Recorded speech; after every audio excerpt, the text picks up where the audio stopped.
Just as many of us nodded when we saw the wedding invitation of Dara and Lawrence Oyor, and we said to ourselves, wow, they both got it right, and these two are just the perfect match for each other. You can also get it right.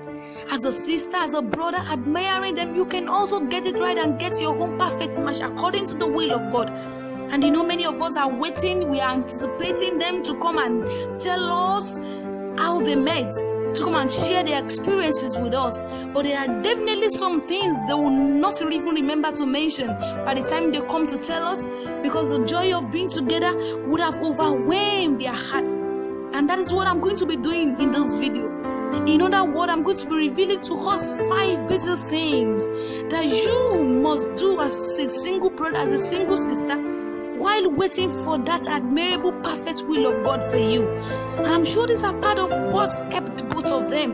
And if you can take cognizance of these things as a brother, as a sister, it will help you to command the attention of God's choices, of God's perfect will for your life. And the first thing that I'll be mentioning in this video is that you must know yourself first. Know who you are. Learn more about yourself. Learn of yourself. Know who God says you are and who you really are. Discover and divine your real self. Pay attention to yourself and discover your weaknesses and your strengths. Work on your weaknesses so that everyone that see you, see your strengths and not the weak you. And even as a sister, when the will of God eventually discover you, He's seeing your strength. He's seeing a strong woman and not a weak woman. And even as a brother, discover your weakness and work on them. Be strong. Know yourself. You have to develop yourself to a level of indispensability. Become irresistible in your domain where you are. Become irresistible by people. Of course, you don't want to appear useless as a sister when the will of God eventually comes to you. In fact, God will not even give you His perfect choice when you remain good for nothing. Who would resist such a virtuous and strong, an intelligent woman as Dara Oyor? So by focusing on your life goal, your career, making yourself, be glooming, be the best you can be by yourself, even before anyone comes to join you. Become irresistible. Become the best you can be. Invest in yourself. Become indispensable in your domain. Become the person you truly want to be. Be intentionally invest in yourself and become irresistible. Be intentional about being the best at. And the next thing I would like to talk about is that you need to discover your purpose, your passion, and your pursuit. While you are still single is when you can actually work on yourself to discover the purpose of God for your life. You have to discover what is driving you in life. And you have to discover what you need to pursue in life. Without your knowledge of God's purpose and vision for your life, even if they Mr. Right, even if the perfect will of God, the choice of God mistakenly come, it will be a disaster in your marriage because he will live all his life regretting. Both of you will live all your life regretting. And the reason being that marriage is all about purpose. And if anyone, if any union will work out, there must be union, there must be compatibility between their purpose and their vision first. So what happened if purpose was not even known in the first place? You must also know what you are passionate about and where your interest lies. Personally, the reason why I personally admire and celebrate Dara and Lawrence's union is that I sense a compatibility in their purpose. I sense a compatibility in what they carry. And that is what marriage is all about. It's all about purpose. You must have the same vision. You must be ready to compromise some things to work out the vision you both are. And this is what you need to take most cognizance of. Accept your maker's proposal first. Your maker is meant to be your first love.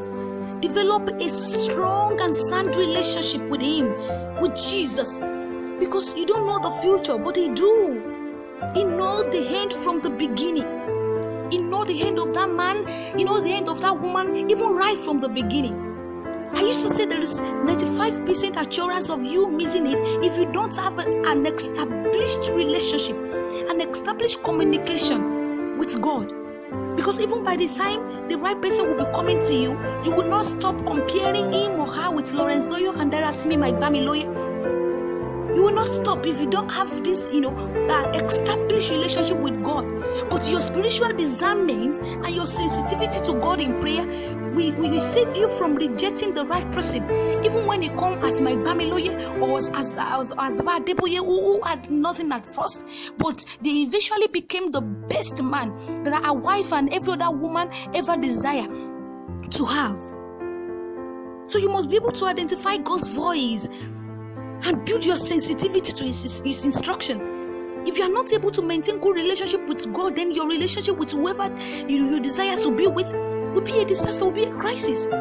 If you are not laying the biblical standard that the Lord has laid down about marriage, the biblical standard of marriage that Christ has shown and laid down, you cannot manage a home. If you've not learned how to go to your knees in prayer as a lady, as a woman, while you are single, the Lord will not make the mistake of committing His useful and great vessel, His great choice, onto your hand. So you cannot manage a marriage or a home with your ideology and your discretion alone. You must be connected to the founder, to the one that authored marriage. So there are do's and don'ts, there are principles that He has laid down that you must follow if you are going to have a good and a peaceful home. So you must have connection with Him. You must build a strong relationship with Him, so that He will be the one to put you through.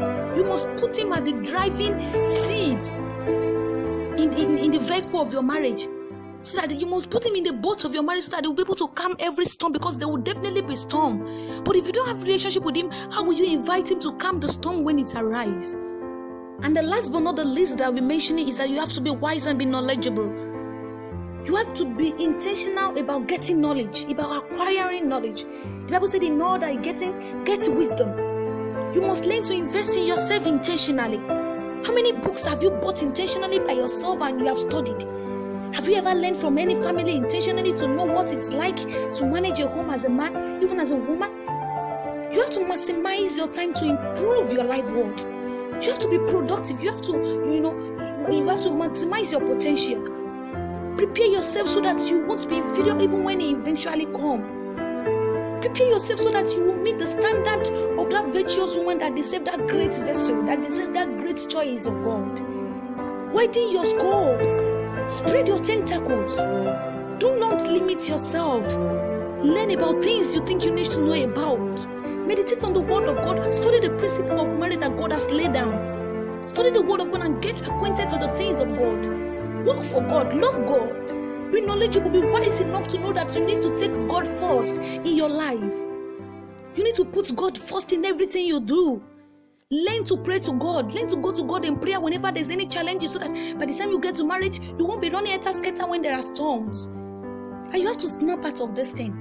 Snap out of it already, that your beauty, the fallacy that your beauty will not, we attract the perfect will of God for you. Snap out of it already. It will not. Your beauty can only attract a man that is led by his sight and not the Spirit of God.